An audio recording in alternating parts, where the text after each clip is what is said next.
Salut tout le monde, aujourd'hui nouvelle vidéo donc avec un exo 2 colle sur les groupes, donc plus exactement des groupes d'exposants 2, donc c'est un exercice qu'il est possible de faire en première année et éventuellement en deuxième année si ça vous intéresse. Donc on a 4 questions, donc de plus en plus difficiles. Il faut d'abord montrer que un tel groupe est commutatif, montrer ensuite s'intéresser à un potentiel sous-groupe de G, montrer que l'intersection de H avec U, H ou U est un élément de G privé de H est un sous-groupe, et enfin montrer qu'il existe une suite croissante de sous-groupes dont eh bien, le cardinal à chaque fois vaut 2 puissance k. Donc je vous laisse prendre connaissance de cet énoncé, mettre la vidéo sur pause, chercher par vous-même, lâcher un petit like si vous pensez que la vidéo peut vous être utile, et ensuite je vais vous donner des indications avant de passer à la correction. On est parti pour les indications. Donc la première indication pour la première question, c'est que vaut le symétrique d'un élément de G. Justifier que pour tout xy appartenant à G, yx appartient aussi à G et calculer yx au carré. Deuxième question, première indication, exhiber une bijection entre h et UH. Considérer la fonction qui a x va associer UX. Montrer que si un élément x appartient à h inter UH, alors on aboutit à une contradiction. Montrer qu'on considère ainsi un élément qui appartient à la fois à h et à G privé de h. H inter UH n'est pas un sous-groupe. En effet, E appartient à H et H inter UH et c'est l'ensemble vide. Troisième question, première indication, montrer que K est inclus dans G, que E appartient à K, puis la stabilité de K par produit et par inverse. Pour le produit, faire une disjonction selon que les éléments appartiennent à H ou à UH. Pour calculer l'inverse, utilisez le lemme de la question 1, donc la première indication. Quatrième question, poser E, et bien l'ensemble voulu, donc l'ensemble des M appartenant à N, tel qu'il existe une suite HK pour K parcourant 0 jusqu'à M croissante de sous-groupes avec H0 égale du coup au singleton neutre, G égale HP et quart d'HK égale 2 puissance K. Montrer que E admet un maximum, que l'on notera P. Montrer que E est non vide et majoré. Pour la majoration, M appartient à E, ça implique que 2 puissance M est inférieur ou égal au cardinal de G. Il reste à montrer que HP égale G, raisonner par l'absurde. Considérer HP union UHP avec U appartenant à G privé de HP. Ah, donc on est parti pour la première question, on va montrer bien que tout élément donc de G commute, donc deux éléments de G, si on prend x et y dans G, eh bien xy égale yx. Donc on va partir de ce que l'on veut montrer, et on va essayer d'obtenir une inégalité qui est vraie, et ainsi on rédigera dans l'autre sens en vérifiant que les arguments peuvent être retournés d'un sens vers l'autre. Donc on part de xy égale yx, et bien on va, vu qu'on est dans un groupe multiplié par les inverses à gauche et à droite, donc ça va faire y-1 fois xy fois x-1 qui est égal à E, où E c'est le neutre du groupe G. Et donc nous on a une hypothèse, c'est que le groupe est d'ordre d'exposant 2, donc ça veut dire que x carré égale y carré égale E. Donc de cette égalité, en multipliant par x-1, on va obtenir x égale x-1 et y égale y-1. Donc c'est normal d'utiliser cette hypothèse là, puisque de toute manière on doit montrer que ce groupe d'exposant 2 est donc commutatif, donc forcément on va utiliser l'hypothèse que le groupe est d'exposant 2 à un moment. Donc voilà, ça nous permet de transformer ça et d'obtenir ainsi yx fois yx égale E. Et donc au final, ça veut dire quoi? Ça veut dire que yx au carré est égal à E. Cette égalité elle est manifestement vraie puisque xy appartient à G en tant que groupe, et vu qu'on est dans un enfin du coup yx plutôt, enfin x et y appartiennent à G, et donc le produit appartient aussi à G. Et donc ça c'est vrai parce qu'on est dans un groupe d'exposants 2, donc n'importe quel membre à l'exposante 2 du groupe, eh bien ça va faire E. Donc on rédige dans l'autre sens. Donc on part de yx au carré qui vaut E, et bien car yx appartient à G, puisque x appartient à G et y appartient à G, et G est un groupe, donc au final ça fait yx fois yx égale E. On multiplie par les inverses, et au final on récupère xy égale yx, puisque eh bien, on peut transformer les inverses en eux-mêmes, étant donné qu'on a cette hypothèse de groupe d'exposant 2. Donc on a montré que G était commutatif. Allez, on est parti pour la deuxième question. Donc on prend U qui appartient à G privé de H, et on doit montrer que UH et H ont même cardinal. Donc pour ça, évidemment, on va exhiber une bijection. Donc le plus logique, c'est de considérer l'application qui a X va associer UX, donc qui va effectivement de H dans UH. Donc c'est l'application la plus simple à considérer. On va vérifier qu'elle est injective puis surjective. Donc l'injectivité, eh bien si x et y appartiennent à h, avec f de x égale f de y, eh bien on a ux égale uy, et il suffit de composer par u-1 à gauche, et donc on obtient x égale y, ce qui assure l'injectivité. Maintenant la surjectivité, eh bien, étant donné la définition de UH, qui s'écrit comme l'ensemble du coup des U petit h avec petit h appartenant à grand H, eh bien on sait forcément que une telle application est surjective. Donc H et UH ont même cardinal, puisqu'il existe une bijection entre H et UH. Maintenant, il va falloir montrer que H inter UH c'est l'ensemble vide. Et bien pour ça, on va considérer un élément de l'intersection et montrer qu'on aboutit à une contradiction. Donc si on prend x qui appartient à h inter UH, vu que x appartient à UH, eh bien on va l'écrire sous la forme x égale u fois petit h, où petit h appartient à grand H. Et donc si on multiplie par h-1 à droite, on obtient xh-1 égale u. Donc d'une part, eh bien, on a xh-1 qui appartient à h, puisque x appartient à h, h-1 appartient à h, puisque h, petit h appartient à grand H, et grand H est un sous-groupe, donc stable par inverse. Puis xh-1 appartient à grand H parce que on est toujours dans un groupe, donc il est stable par produit. Et de l'autre côté, u, il appartient à g privé de h. Et donc là, on aboutit à une contradiction, puisque petit h, c'est grand H, pardon, c'est un sous-groupe strict de g. Donc on a un élément qui appartient à la fois à g privé de h et à h, et donc ça c'est absurde. Donc c'est bien que, vu qu'on aboutit à une contradiction, c'est bien que l'hypothèse de départ était fausse, donc h inter UH c'est l'ensemble vide. Maintenant, vu la formulation de l'énoncé, on se doute bien que UH c'est pas un sous-groupe, donc ça veut dire qu'il y a l'un des points suivants qui bloque. Donc même si vous n'avez pas l'intuition de deviner l'énoncé, vous allez voir que mathématiquement on peut très facilement montrer que c'est pas un sous-groupe. Donc l'un des trois points va forcément bloquer, soit E n'appartient pas à UH, soit on n'a pas de stabilité par produit, soit on n'a pas de stabilité par inverse. Et en fait, vu que H et UH sont disjoints, eh bien c'est peut-être le premier point qui est bloquant. Et vous allez voir que c'est très rapide de le constater.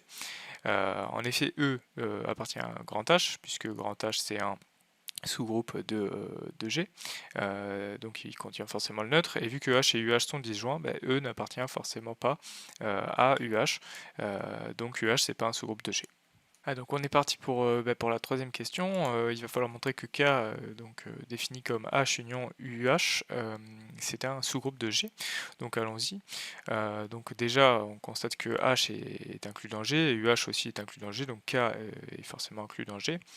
De plus, est-ce que le neutre appartient à K? Oui, E appartient à H, et vu que H est inclus dans K, eh bien E appartient à K. Maintenant, il va falloir vérifier la stabilité par produit. Donc on prend x et y appartenant à K au carré, et donc K étant défini comme une union, eh bien soit x appartient à l'un des deux membres de l'union, soit y appartient à l'un des deux membres de l'union. Donc on va raisonner par disjonction de K selon que x ou y appartiennent à l'un des deux membres de cette union. Donc le premier cas, c'est x et y appartiennent à H, alors x et y appartient à H qui est inclus dans K, donc le premier cas se traite très facilement. Maintenant le deuxième cas, c'est si x appartient à H et y appartient à UH. Donc vu que y appartient à UH, on peut l'écrire sous la forme u petit h avec petit h dans grand H. Donc maintenant on va calculer xy. Donc xy c'est quoi? C'est x du coup UH, donc c'est xu fois h, et vu qu'on a la commutativité par la question 1, eh bien xu c'est ux, comme ça on se ramène à quelque chose de la forme u fois quelque chose, et il faut quand même vérifier que ce quelque chose il appartienne à h. Et ça on va l'obtenir naturellement par les propriétés de stabilité d'un sous-groupe. Donc vu que x appartient à h et h appartient à grand H avec grand H sous-groupe de G, xh appartient à h, et donc on a bien xy sous la forme u fois un truc qui appartient à grand H, donc xy appartient bien à UH. Parfait, on a montré ce qu'on voulait. Donc en particulier xy appartient à K. Dans le troisième cas, x c'est l'inverse, x appartient à UH, y appartient à H, on se ramène au deuxième cas par commutativité, il ne va pas y avoir de problème.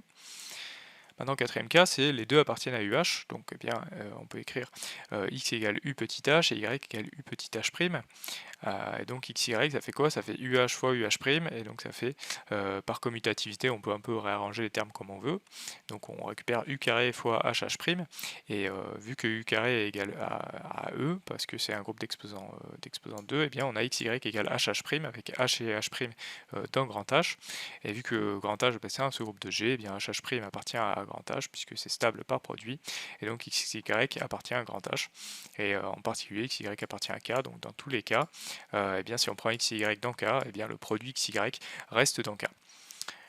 Maintenant, stabilité par inverse, donc on va prendre x qui appartient à k. Vu que k est inclus dans g, eh bien on a toujours x-1 égale x, et donc ça va prouver en fait la stabilité par inverse, puisque x-1 c'est quoi? C'est x, et x appartient à k, donc x-1 appartient à k, et donc ça montre bien que l'inverse il reste dans k quoi qu'il arrive. Donc tout cela, ça montre quoi? Ça montre que K, défini comme l'union entre H et UH, eh bien c'est un sous-groupe de G. Donc on est parti pour la dernière question qui est clairement la plus difficile du sujet. Donc l'idée c'est que malheureusement on ne peut pas faire de récurrence ici, puisqu'il faut montrer que l'entier naturel P qui est donné dans l'énoncé, il existe. Donc on va essayer ici de montrer l'existence en considérant l'ensemble des entiers naturels qui fonctionnent. Donc on va poser grand E l'ensemble des M dans grand N, tel qu'il existe une suite HK, pour k parcourant 0 jusqu'à m, une suite qui soit croissante, donc une suite de sous-groupes qui soit croissante, avec H0 qui est égal au singleton neutre, G qui est égal à HP, et dont le cardinal, donc pour tout k, le cardinal HK vaut 2 puissance k. Donc on va poser cet ensemble-là, et eh bien on va essayer de montrer qu'il obtient un, et qu'il possède un minimum ou un maximum, selon ce qui est le plus pertinent, et pour ça on va montrer que c'est un ensemble non vide et majoré ou minoré de grand N. Donc on sait déjà que c'est un ensemble qui est contenu dans grand N. Maintenant il faut montrer qu'il est non vide, et en l'occurrence c'est le maximum qui va nous intéresser, donc il faut montrer qu'il est majoré. Donc pourquoi est-ce qu'il est non vide? Eh bien 0 appartient à E, effectivement H0 eh bien c'est le singleton E qui vient de cardinal 1 qui vaut bien 2 puissance 0. Maintenant pourquoi est-ce qu'il est majoré? Donc on va prendre M dans grand E. Vu que Hm est inclus dans G, eh bien en termes de cardinaux, ça donne quoi? Ça donne 2 puissance m est inférieur ou égal au cardinal de G. Et donc si on applique le logarithme, eh bien on obtient là par exemple que m est inférieur ou égal au cardinal de G, ce qui majore effectivement m, donc parfait. Donc ça montre quoi? Ça montre que E possède un maximum, et ce maximum on va le noter P, donc on a l'existence de P. Maintenant il nous reste un truc à vérifier. Donc on a H0, on a une suite de sous-groupes croissantes, H0 donc qui est le singleton E, qui inclut etc. dans HP, jusqu'à arriver à HP, et donc à chaque fois le cardinal vaut 2 puissance k. Maintenant il faut montrer que HP vaut G, donc on va raisonner par l'absurde dans le but d'utiliser la construction de la question précédente. Donc on va prendre U qui appartient à G privé de HP, on va considérer, donc on va poser HP plus 1 qui est l'union entre HP et UHP.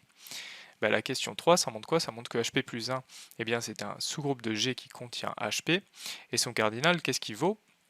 Il va valoir du coup le cardinal de HP plus 1, ça va valoir le cardinal de HP plus le cardinal de UHP moins le cardinal de l'intersection, donc c'est une formule qui est très classique. Et donc là on va utiliser ce qu'on a trouvé aux questions précédentes. Donc on a montré quoi? On a montré que le cardinal de UHP eh bien c'était le cardinal de HP par la question 2, et on a montré que HP inter UHP eh bien c'était l'ensemble vide, donc le cardinal vaut 0. Donc au final on a quoi? On a que le cardinal de HP plus 1 c'est 2 cardinal de HP, et donc vu que le cardinal de HP vaut 2 puissance P, puis on a le cardinal de HP plus 1 qui vaut 2P plus 1, 2 puissance P plus 1. Donc ça donne quoi? Ça donne que P plus 1 appartiendrait à E, et ça, vu que HP plus 1 eh bien, c'est un sous-groupe, de G qui contient HP, et ça c'est en contradiction avec le fait que P est le maximum de E. Donc conclusion, eh bien, on a bien montré ce qu'on voulait, il existe bien une autre suite croissante de sous-groupes de G, qui commence au singleton E, au singleton neutre, et qui remonte jusqu'à G, tel que pour tout K dans 0, etc. P, eh bien, le cardinal de HK vaut 2 puissance K. Et donc au passage, on récupère quoi? On récupère que le cardinal de G, eh bien, c'est 2 puissance P.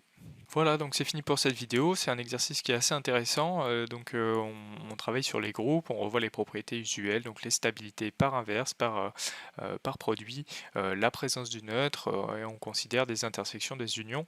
Donc c'est un exercice que je trouve très intéressant en première année, et aussi avec une dernière question qui est plutôt difficile, et c'est pas qu'il faut la savoir faire, mais il faut avoir déjà vu ce genre d'argument en action, à l'œuvre, pour pouvoir le refaire éventuellement dans les concours les plus difficiles. Donc voilà, en tout cas j'espère que tu auras appris des choses, n'hésite pas à t'abonner, à liker, à mettre la cloche, il y a plein de nouvelles vidéos qui vont sortir, et j'espère te retrouver sur l'une d'entre elles. Salut!